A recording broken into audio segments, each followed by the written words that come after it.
Yes, Roma wines taste better because only Roma selects from the world's greatest wine reserves for your pleasure.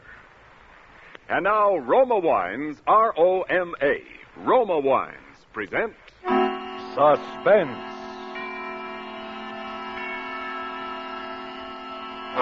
Tonight, Roma Wines bring you the MGM star, Miss Susan Peters, in They Call Me Patrice, a suspense play produced, edited, and directed for Roma Wines by William Spear. Suspense. Radio's outstanding theater of thrills is presented for your enjoyment by Roma Wines. That's R-O-M-A, Roma Wines. Those better-tasting California wines enjoyed by more Americans than any other wine. For friendly entertaining, for delightful dining. Yes, right now, a glassful would be very pleasant as Roma Wines bring you Susan Peters in a remarkable tale of Suspense.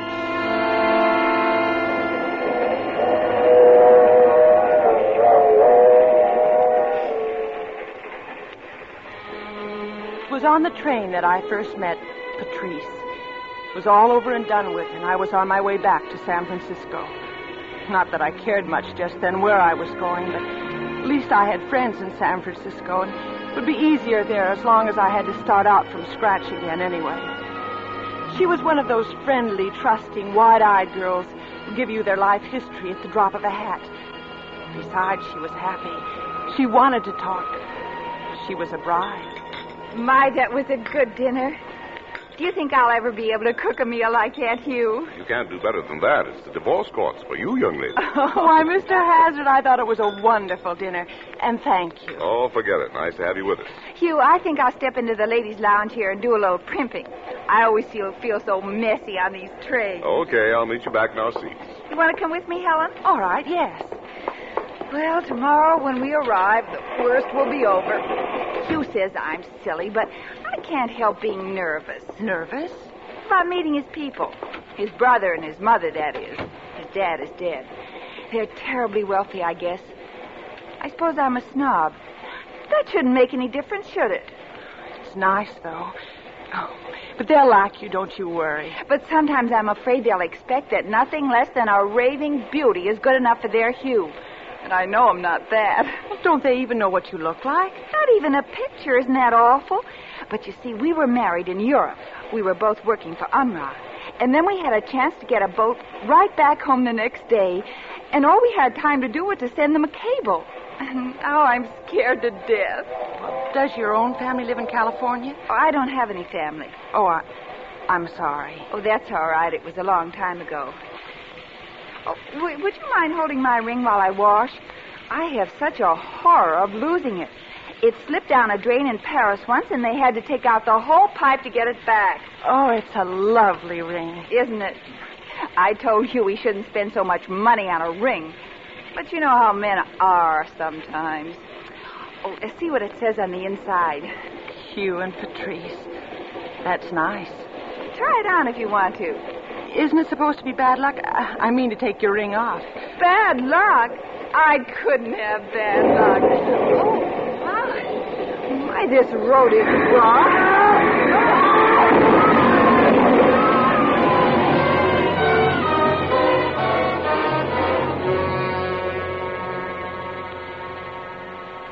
At first it seemed as though everything was white.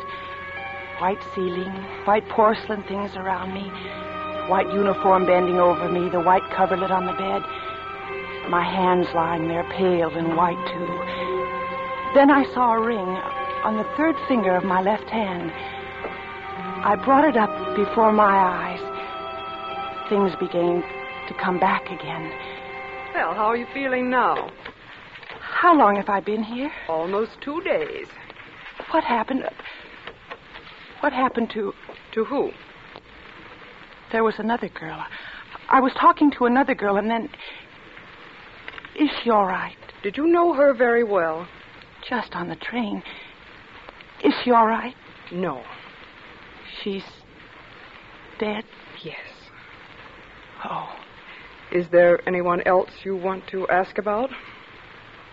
What happened to... To him? Yes. You're going to have to be a very brave girl.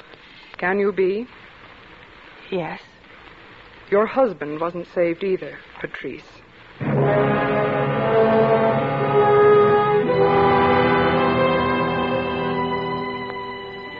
For a long while, I just lay there thinking. I hadn't decided yet. I was just thinking. Things that she told me echoing around in my head. They're terribly wealthy. Never seen me, not even a picture. No family of my own. They're terribly wealthy. Terribly wealthy. The next afternoon, the nurse came in with a big bunch of flowers. Well, we're looking much better today. I feel better. Where did these come from? Do you think you feel well enough to have visitors? Visitors? Of course, you don't have to. Who? Or can't you guess, honey? Oh, but I don't think that now, honey, it'll do you a world of good. I'm frightened. Frightened? But I've never seen them before. You haven't? Well, I declare, but don't you worry one little bit, honey. They're just the nicest folks you'd ever want to meet anywhere. I know they think an awful lot of you. Do they? I'll bring them in. Mrs. Hazard, you can come in now. Only just a minute or two, though. Yes, I understand. Patrice, I'm Hugh's mother. How do you do? And this is my other son, Bill. Hello, Patrice. Hello. My dear, you know, of course, we can only stay a minute this time. And I don't want to talk about anything that's painful to you. It's all right. I just want you to know that your loss, our loss, is something I hope we can overcome together. We both feel that, Patrice. Thank you. Now, as soon as you're well, in just a few days, we're going to take you home with us to Caulfield. And we want you to know that our home will be your home. Always. Oh, I don't see how No, you let us do the planning for a while, Patrice. I'm afraid you're not in very good shape for it just yet. Patrice, from everything we both know of Hugh, we know he'd want it that way, don't we? It's hard to lose a son, as it was hard for you to lose your mother. I know. But it'll all be easier now that I have a daughter, and you have a mother. Do you see? I don't know what to say, Mrs. Hazard. Not Mrs. Hazard, dear. From now on, it's Mother. You see, Come on, my dear. Say it. Yes, Mother.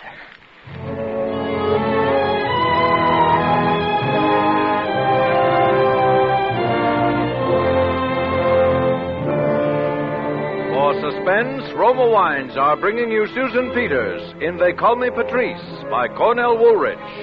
Roma Wines' presentation tonight in radio's outstanding theater of thrills, Suspense.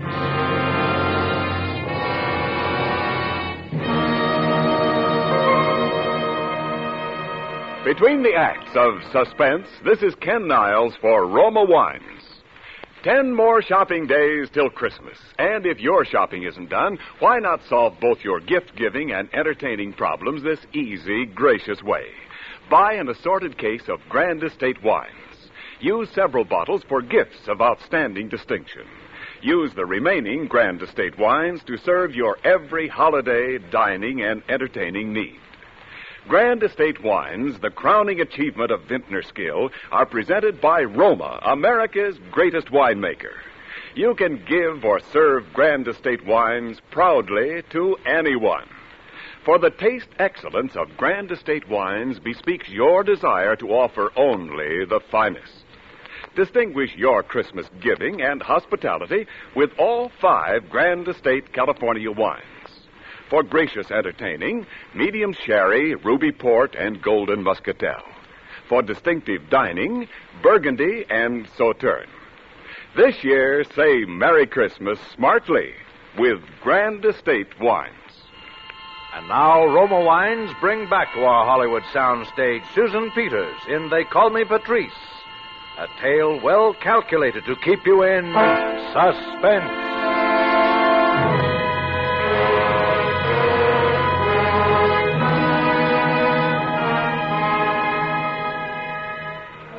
What would you have done? Don't judge me unless you've worked in a hash house or behind the counter of a third-rate department store, scrimped and starved to keep up appearances. Don't judge me unless you've been through that. And suddenly a chance to trade it all in for security and wealth and a home. Just because somebody somewhere made a little mistake.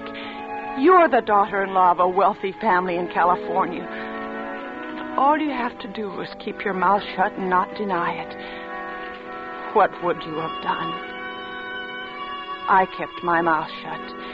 And there were clothes and a car and a lovely room of my own. And a mother. And Bill. Bill was my brother-in-law. The brother-in-law of Patrice. Because I wasn't Helen Georgeson anymore. I wasn't the poor, bedraggled little girl who'd been divorced 2 months ago by a rotten leech of a husband. I was Patrice. For 2 months. And then everything seemed to happen at once. In just one day. Today. It began at breakfast this morning. More coffee, Bill? No, thanks. I have to run in a minute. You know, Patrice, I was in Paris once as a girl. Oh, many years ago. Tell me, has it changed much since those days? Changed? Well, how can she answer that, Mother? She wasn't there when you were, so how could she know if it's different than it was then? Oh, you know what I mean. Don't be so technical. Why, yes, it has changed, I suppose. You and Hugh were married there, weren't you? Well, no, Mother. London. Don't you remember the letter with some London letterhead? You mean the cable? No, dear, I remember the cable, of course. I mean the letter. And I'm positive it had a Paris postmark, Bill. I have it right upstairs somewhere. I can show you. Well, you hardly have to do that. Patrice certainly knows where she was married. All right, Smarty, we'll see. Which was it, Patrice? London or Paris? It was London. Well, I could have sworn... But we left right away for Paris. I think what happened was that Hugh wrote the letter in London, and, well, he didn't get a chance to mail it until we got to Paris. Well, that probably was it. It's funny, I don't remember anything about London, though. Mrs. Hazard, the morning mail. Oh, thank you, Stevens. Just put it right down here. Yes, ma'am. Oh, bills, bills, bills. And circulars. Well, here's one for you, Bill. Huh? Fred Ellis, I guess. Oh, thanks. Why, Patrice, here's one for you. For me? Uh-huh. It's a local postmark, too. I wonder who it could be from.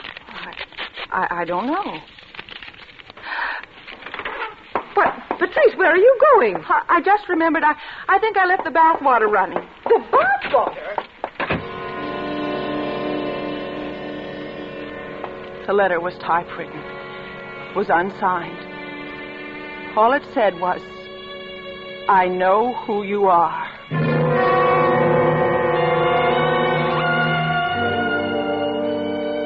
It was in the afternoon that I got the phone call.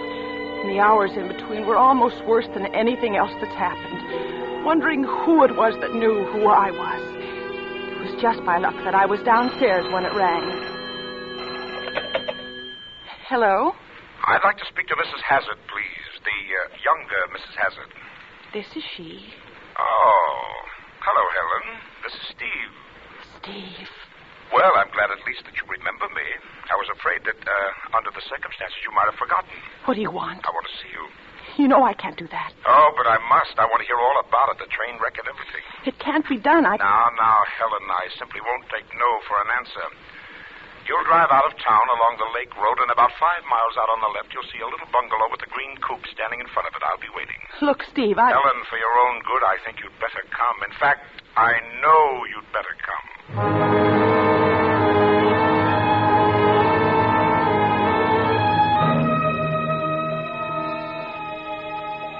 I went, of course.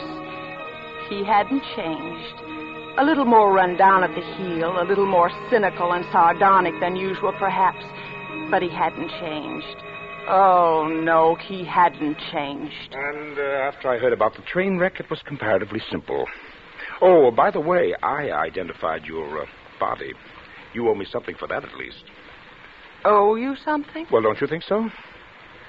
What are you doing, mental arithmetic? I'm wondering how I could ever have married a man who'd stooped to blackmail. Oh, come, Helen, let's not be emotional about this. You have a very nice thing here. I don't have a thing. They have the money, But you do have your own bank account, don't you? How much do you want? Now, I'm going to be very fair with you, Helen. The truth is, I just needed a little, just enough for a little business venture in Mexico. How much? Only $1,000. If you've neglected to bring your checkbook with you, I have one here. A check? I said I was going to be fair, Helen. Now, don't you see, when the check goes through the bank and comes back to you with my signature on it, you'll have evidence against me. I think you called it blackmail. Do you know another name for it? I think you're being a little unkind, considering that when you get that check back, you'll have permanent insurance against my asking you for any more. Now, here. Make the check out to me, Helen, not to cash. The name is Stephen Georgeson, if you remember. I remember. Thank you. I have an idea I shall make a very handsome profit on this little investment. I hope you do. And when I do, darling, I promise that you will be the first to know.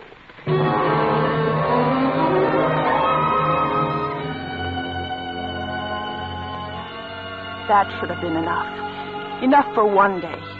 But I might have known that it wouldn't be. I might have known if I'd stopped to think that I was only getting in deeper and deeper. There was a strange car in front of the house when I got back. Tried to come in quietly for fear someone would ask where I'd been. The family was in the library, and they couldn't help but see me. Oh, Patrice. Yes, Mother?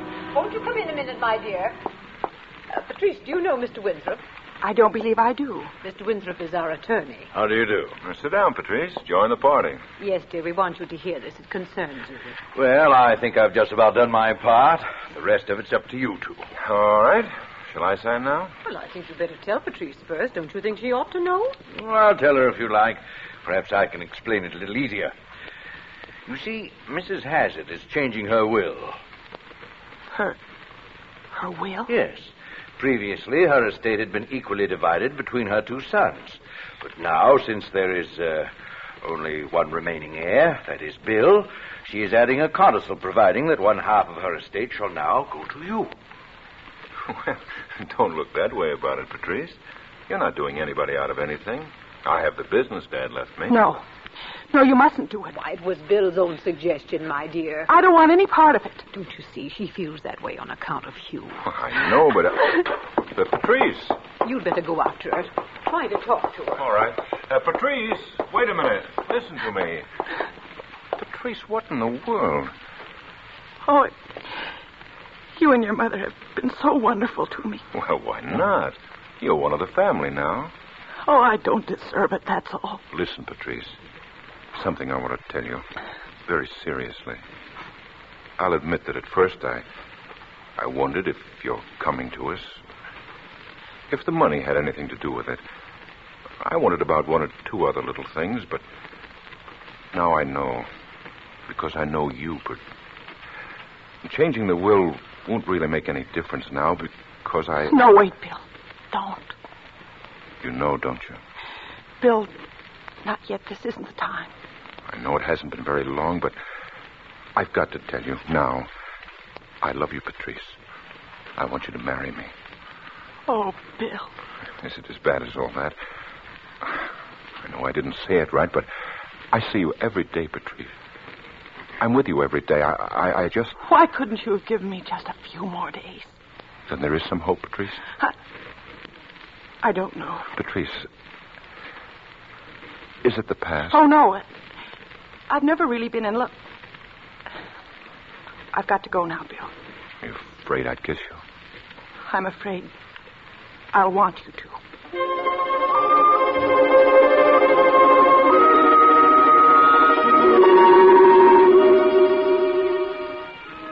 So you see, it wasn't just the money, the security anymore. I'd have loved him if he'd been a pauper. This is it, he said. This was it, all right.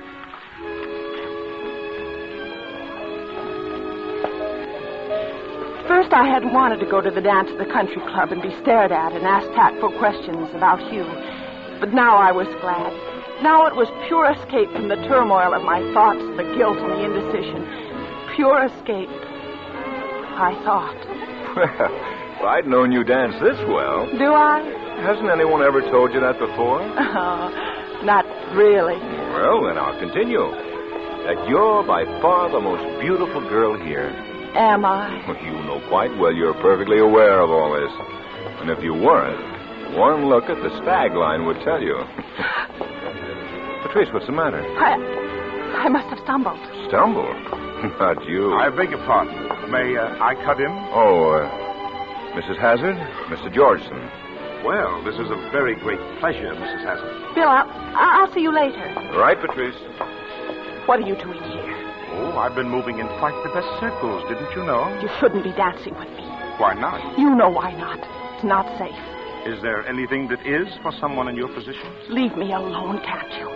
I want to talk to you about that check. No, not here. I think you're right. Let's go out on the veranda. What I have to say won't take very long.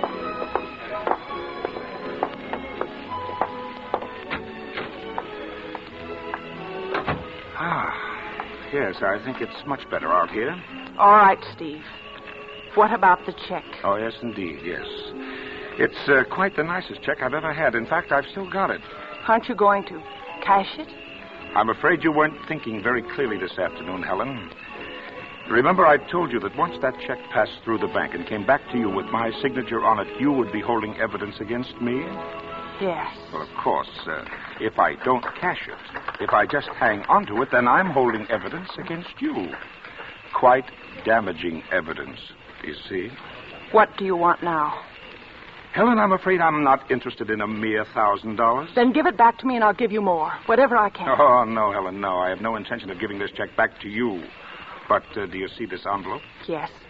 You'll notice that it's addressed to William Hazard at his office so that you can't intercept it. It contains that check, and it's going into the mail tonight. You wouldn't, Steve. Oh, yes, I would, unless... Unless what?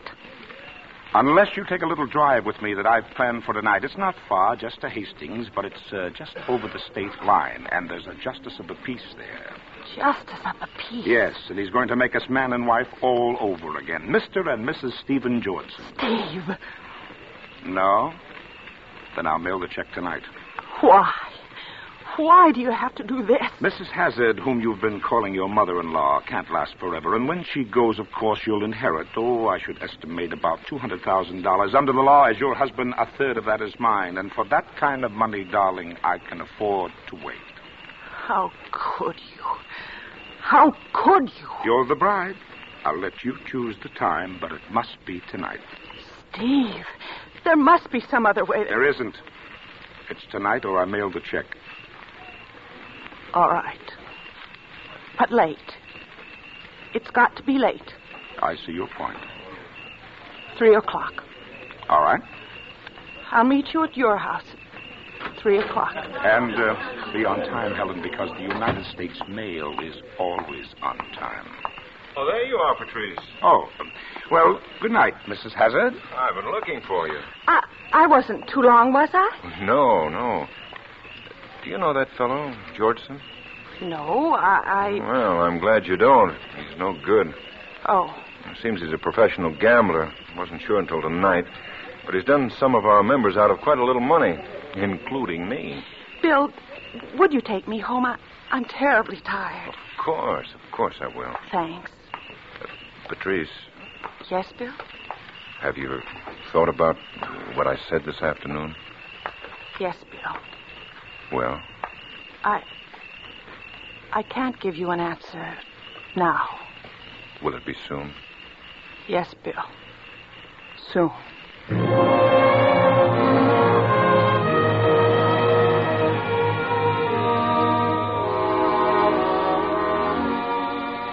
There was nothing else to do now. I waited until the house was dark and I was sure everyone was asleep.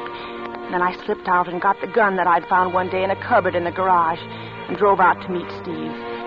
He didn't need to worry about my being on time. I was there right on schedule.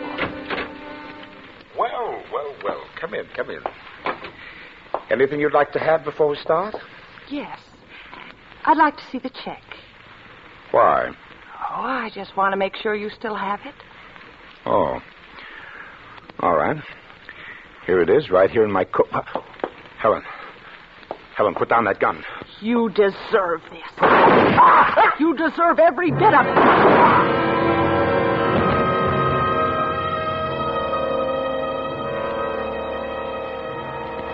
I took the check out of his pocket and burned it in the fireplace. I threw the gun as far as I could into the lake. Then I drove home and let myself into the dark, quiet house.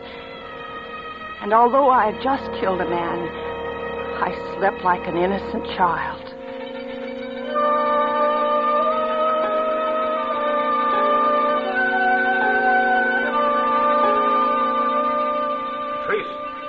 Patrice! Wake up, Patrice! Bill, what time is it? It's morning. I'm sorry to wake you, but they'd only give me a few minutes. Bill, what's the matter? I've just been arrested, Patrice, for murder. Murder? I just wanted you to know from me, first of all, and tell you I didn't do it. No matter how bad it looks, I didn't do it. But they know I threatened him publicly about the money he cheated me out of, and the bullets were the same as for a German Luger I got in the Far East, and people around town knew I had. Although they haven't found the gun yet, and they found me out there, I'm going to have a showdown with him. A farmer that delivers milk came in just as I got there. Bill. Who? Georgeson. Stephen Georgeson. Oh, Bill. I'm afraid you'll have to come along now, Mr. Hazard. Oh, darling, don't worry. But you know I didn't do it, don't you? Yes, Bill. I know that you didn't do it.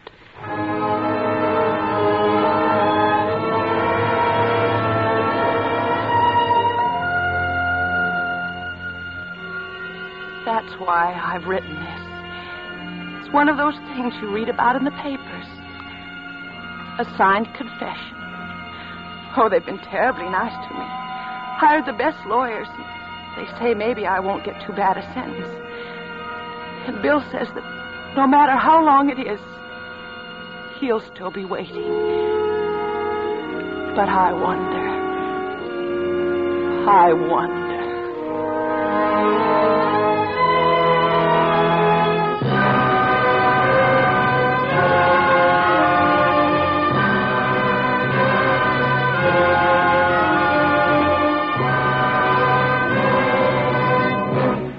Suspense.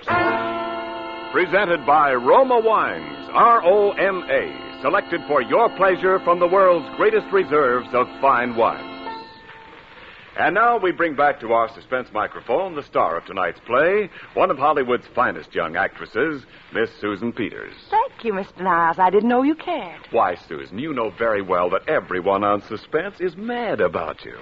But with that devoted and very husky husband of yours hanging around, I'm afraid we'll have to remain just friends. Friends it is then, Ken. And, Susan, when some of your many friends drop in so you can entertain them in the grand manner, Roma presents you with this gift basket of Grand Estate California wines. Wonderful.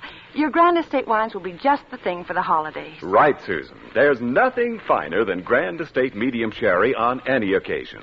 And Grand Estate Ruby Port or Golden Muscatel are perfect with dessert. Delightful with nuts or cake later in the evening. And I get all those? And more besides. Your Roma basket includes Grand Estate Burgundy and Sauterne. Proud wines that add dining pleasure and distinction to any meal. Yes, Susan, every Grand Estate wine is a distinguished, limited bottling by Roma, America's greatest vintner. Every Grand Estate wine is born of choicest grapes, then guided to mellow, rich perfection of taste by the unmatched skills and resources of Roma master vintners. When you serve Grand Estate wines, you enjoy the crowning achievement of vintner skill. Well, that's good enough for me, Ken. I hear that Joe Cotton is to be your star next Thursday on Suspense. That's right, and the play will be something rather special, we think.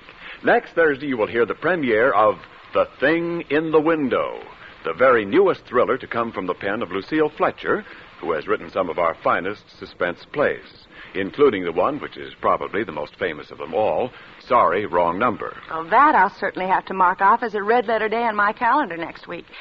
And now, good night. I've certainly enjoyed being with you all this evening. Well, thank you, Susan Peters, and thanks to Metro-Goldwyn-Mayer, producers of The Yearling, for arranging for you to be with us this evening. Next Thursday, same time, you will hear Mr. Joseph Cotton as star of Suspense. Produced and directed by William Spear for the Roma Wine Company of Fresno, California.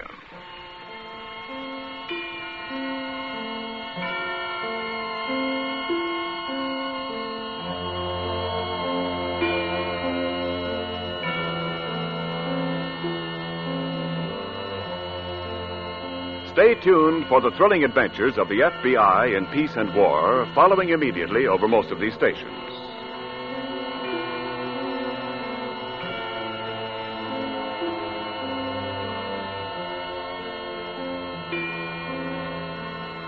In the coming weeks, Suspense will present such stars as Olivia de Havilland, Lily Palmer, Mark Stevens, and many others. Make it a point to listen each Thursday to Suspense, radio's outstanding theater of thrills. Suspense is broadcast from coast to coast and to our men and women overseas by shortwave and through the worldwide facilities of the Armed Forces Radio Service. This is CBS, the Columbia Broadcasting System.